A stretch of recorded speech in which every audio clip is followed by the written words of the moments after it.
The Dance of the Dragons is the flowery name bestowed upon the savage internecine struggle for the Iron Throne of Westeros, fought between two rival branches of House Targaryen during the years 129 to 131 AC. To characterize the dark, turbulent, bloody doings of this period as a dance strikes us as grotesquely inappropriate. No doubt the phrase originated with some singer. The dying of the dragons would be altogether more fitting, but tradition and time have burnt the more poetic usage into the pages of history, so we must dance along with the rest.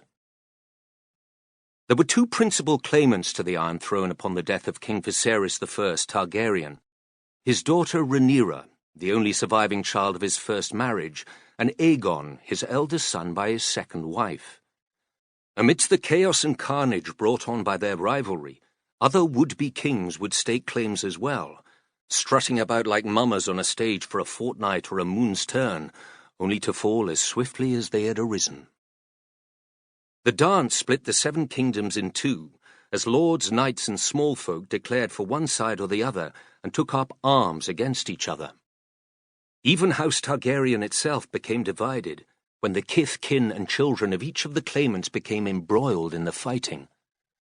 Over the 2 years of struggle, a terrible toll was taken of the great lords of Westeros, together with their bannermen, knights, and small folk. Whilst the dynasty survived, the end of the fighting saw Targaryen power much diminished, and the world's last dragons vastly reduced in number. The dance was a war unlike any other ever fought in the long history of the Seven Kingdoms. Though armies marched and met in savage battle, much of the slaughter took place on water, and especially in the air.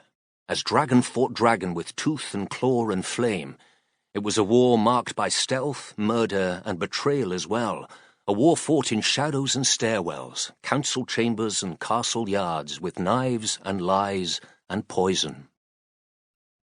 Long simmering, the conflict burst into the open on the third day of third moon of 129 AC, when the ailing, bedridden King Viserys I Targaryen closed his eyes for a nap in the Red Keep of King's Landing, and died without waking. His body was discovered by a serving man at the hour of the bat, when it was the king's custom to take a cup of Hippocras. The servant ran to inform Queen Alicent, whose apartments were on the floor below the king's. The manservant delivered his dire tidings directly to the queen, and her alone, without raising a general alarm. The king's death had been anticipated for some time, and Queen Alicent and her party, the so-called Greens, had taken care to instruct all of Viserys's guards and servants in what to do when the day came. Queen Alicent went at once to the king's bedchamber, accompanied by Sir Criston Cole, Lord Commander of the King's Guard.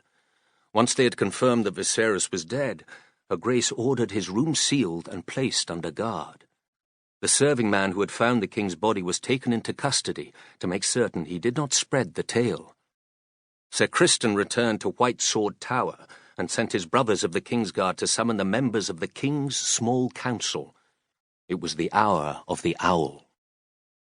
Then, as now, the sworn brotherhood of the King's Guard consisted of 7 knights, men of proven loyalty and undoubted prowess, who had taken solemn oaths to devote their lives to defending the king's person and kin.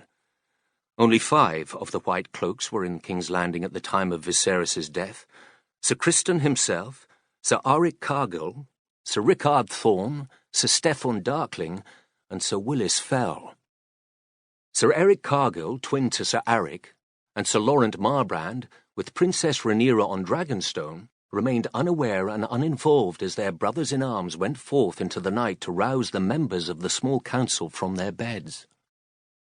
Gathering in the Queen's chambers as the body of her Lord Husband grew cold above were Queen Alicent herself, her father Sir Otto Hightower, Hand of the King, Sir Criston Cole, Lord Commander of the King's Guard, Grand Maester Orwell, Lord Lyman Beesbury, Master of Coin, a man of 80, Sir Tylan Lannister, Master of Ships, brother to the Lord of Castle Rock, Larys Strong, called Larys Clubfoot, Lord of Harrenhal, Master of Whisperers, and Lord Jasper Wilde, called Ironrod, Master of Laws.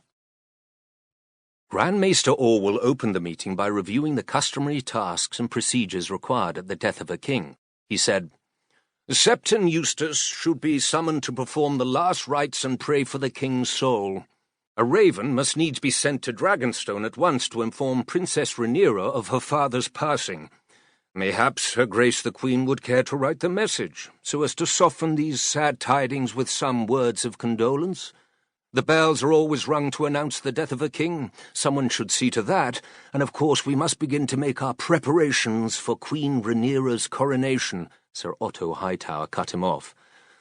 "All this must needs wait," he declared, "until the question of succession is settled." As the king's hand, he was empowered to speak with the king's voice, even to sit the Iron Throne in the king's absence. Viserys had granted him the authority to rule over the 7 kingdoms, and until such time as our new king is crowned, that rule would continue.